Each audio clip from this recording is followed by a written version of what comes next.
aan mid kale waxaan dhalinyaro xabsi ku xirnaa 2 sano Liibiya galana 2 sano xabsi ku jiray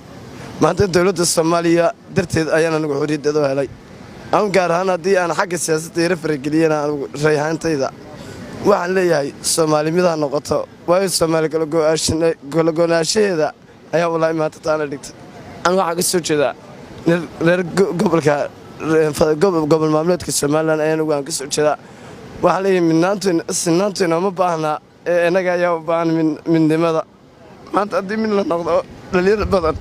maanta Liibiya kuma baaba'deen waxaan leeyahay Soomaaliya aniga waan noolaato Soomaaliya madaxweynaha Maxamed Cabdullaahi Farmaajo aad baan u mahadcelinayaa